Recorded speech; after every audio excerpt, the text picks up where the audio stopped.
Karen, and I have a hard time saying her name, Kafantaris, is in charge of the AARP Livable Communities work here in Michigan. She works throughout the state and bringing education and outreach events on housing and mobility to communities like us here today, with the goal of helping individuals remain in their own homes and safely maintain their mobility. Karen is the creator of the AARP Home Fit program, a 2-hour seminar that helps individuals who want to remain in their own homes as they age to assess how their home currently fits them and what changes may need to be made as they move forward in their life cycle. And then I would also mention in 2010, Karen was appointed by the governor to the Complete Streets Advisory Council, so that shows you that link between housing and transportation. So, Karen?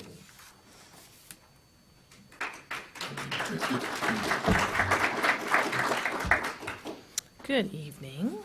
Thank you, Wendy. That's a very nice introduction. Thank you for inviting me tonight.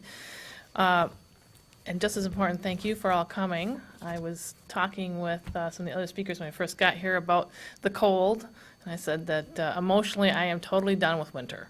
And Mother Nature is not stepping up to the plate and moving on for me. So if I had been home, I would have been wrapped up in my blanket on the chair.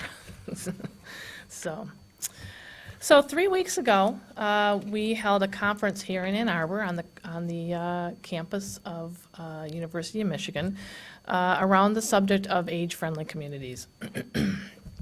And we had over 190 people from a variety of sectors. We had city leadership, we had so both public and private, so we had developers, we had people from the education, from the university, we had the aging network, we had a lot of different sectors. So there's a lot of people who are interested and in this topic. So I'd like to take just a minute and talk about what we mean when we say age-friendly communities. AARP has been involved in livable communities work really since our inception. In 1958, when we were founded by our founder, Dr. Ethel Percy Andrus, she was talking all about universal design. She had a whole setup at the World's Fair with the accessible house. It was quite amazing that the things she was talking about back in 1958, we're still talking about today. Now it seems like people are getting serious. And we're getting serious because our population is aging, and it's aging quickly.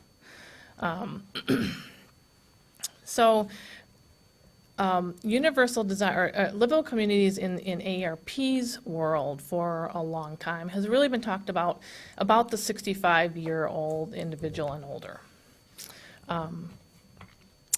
Age-friendly communities really is looking at it more in the context of communities for all ages. When you're making changes, when you're making infrastructure changes or changes to services, we're looking at it's looking at making changes that will serve the entire population and not just the older adult.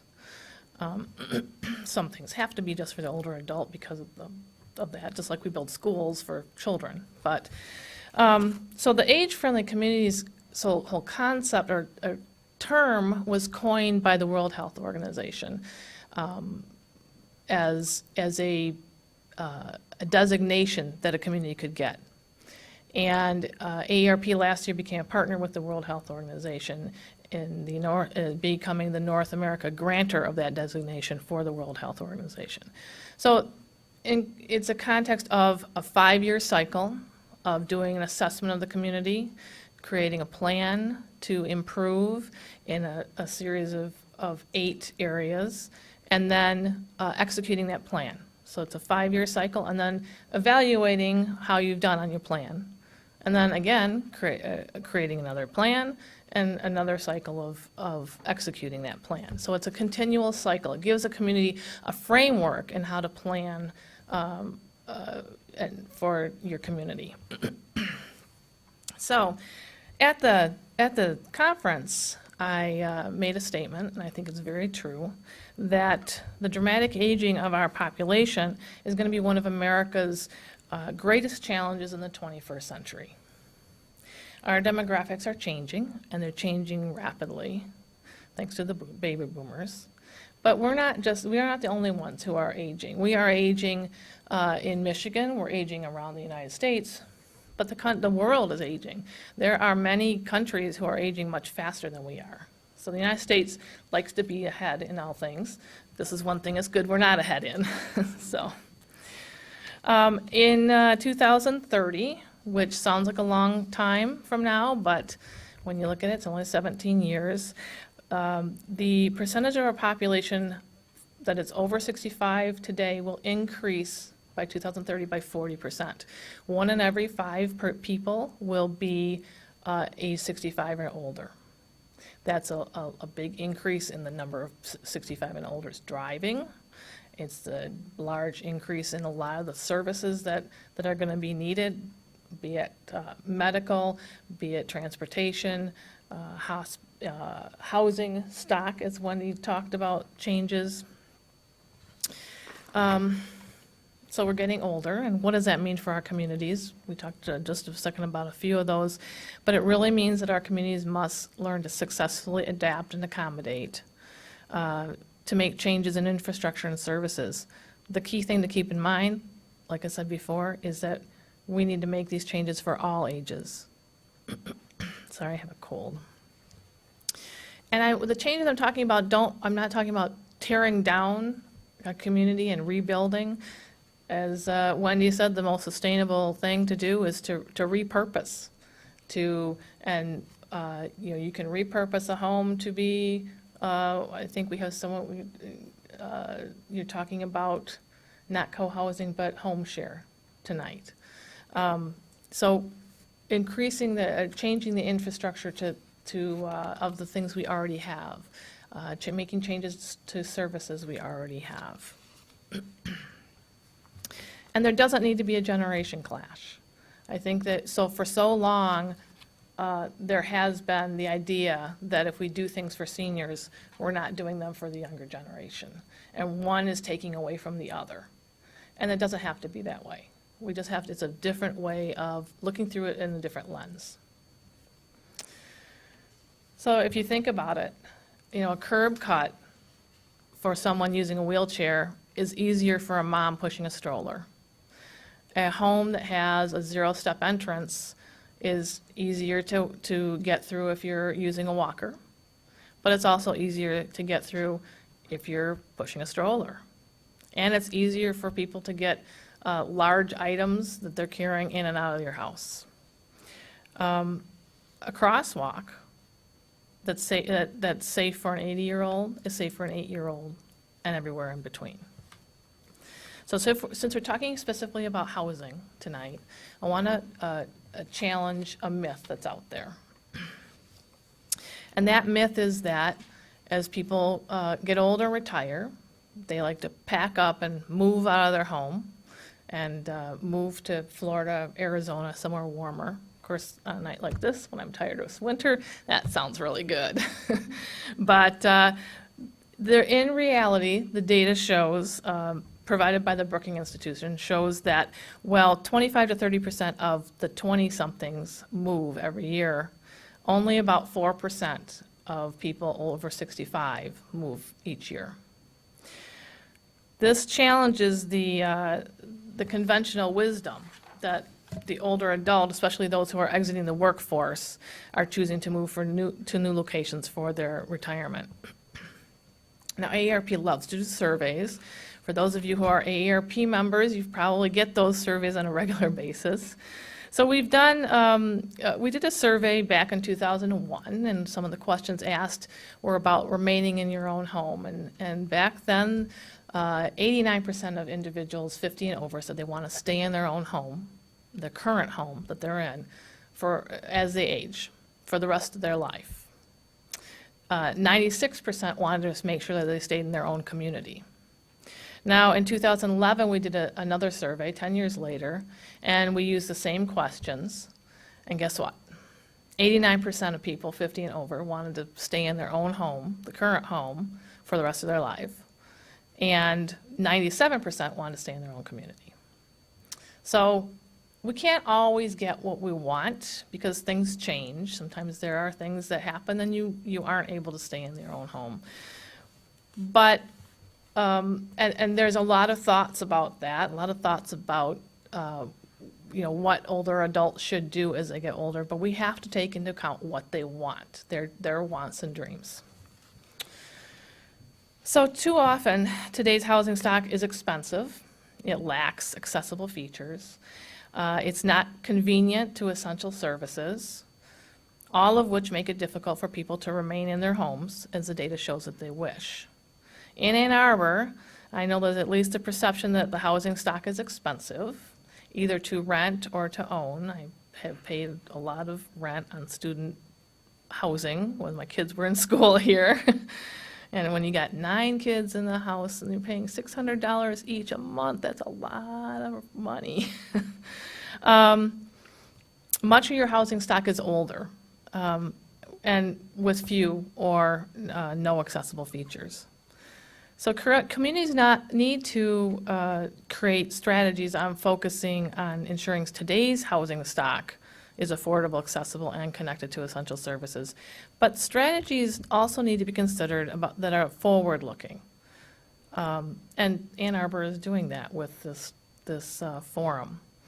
That emphasize the importance of building and preserving a range of housing options, subsidized, supportive, and market rate, enough sufficient to meet the future demand, and located in mixed-use, transit-oriented areas that promote independence and mobility. Figuring out solutions and creating strategies will not only take creativity, but it will mean working across a broad spectrum of unique coalitions involving nonprofits, government, foundations, business, and engaged citizens. It's really going to take a village. It's really going to take everybody. As Wendy pointed out, one of the speakers at the conference, I don't know if you said this or not, but what she was talking about, one of the speakers at the conference pointed out the clash we have going on between our housing stock across the United States and the needs of the baby boomers and the millennials, of needing both generations being now tend to being 1 or 2 person households rather than the family of the mom, dad, 2.3 kids, and the dog. Needing a smaller household. As the people get older, it's harder to take care of a household. If you can use, some of the programs that the home share or various things that are out there, ideas, concepts that are out there, and make it, I don't want to say acceptable is not the right word, but more commonplace to share your home. We can sort of repurpose and make those homes for those older adults more affordable, because we know that they're living on a smaller income. You've got someone in the home, hopefully, that can help shovel the snow and take out the trash and do the things that it gets harder to do as you get older. So Ryan's going to talk about home share. There's a number of other things. In Lansing, we have a co-housing thing going on, which has been very interesting. I don't know if you have any of that going on in Ann Arbor, but it's very interesting. Ours has kind of started and sputtered and started again. And then we have Steve, who's going to talk about accessibility, which is going to be I'm looking forward to seeing your presentation. But I think that what we have to keep in mind is that there's no magic bullet. It's not 1 or 2 things. It's a lot of different things, a lot of different solutions, creative solutions. Sometimes the creative solutions are poo-pooed from the beginning. They're too far out of the box. But you know what? What happens is you put that creative solution out there. You have a few people willing to do the home share program. People start seeing that it's working. It becomes more acceptable. Now people are willing. Maybe more people are willing to try it. And then suddenly it's oh yeah, we do that. It becomes commonplace, and it takes time. So it's not an easy thing. Change is always hard, but we need to think outside the box, and we need to put those be creative, and we need to put those solutions out there. They may be shot down, but we can't stop putting them out there. Another thing that needs to be kept in mind, I think I'm running out of time here, is that, I told Wendy I'd try to keep this shorter than I planned because I get up here and start talking, that Wendy talked a little bit about is, and in Ann Arbor you have pretty darn good transportation options. But transportation options are incredibly important. You can have the most accessible home, wide doorways, a bathroom that's accessible for a wheelchair, all of the bells and whistles. But if you have someone who can't get out of their house and go do the things that they want to do and they need to do, all you really have is a very accessible prison. And you have the people who are lonely and isolated, and we know all the things that happen with that. So I want to say that Ann Arbor's done a lot of great things. As I was working to put together this conference with, some of the people who are in this room, actually, I got the chance to meet Wendy and Steve Powers and Kirk Westfall, and Ann Arbor's doing a lot of things. And I can tell you that I've worked in a lot of communities. And a lot of the reason that Ann Arbor is doing great things is that you have leadership that is willing to do it, who can do it. You have people who are strategic thinkers, big picture thinkers, but you also have the people who can make that big picture thinking a reality. A lot of communities don't have both. They don't have the big picture thinker, or they don't have the wherewithal to make it happen.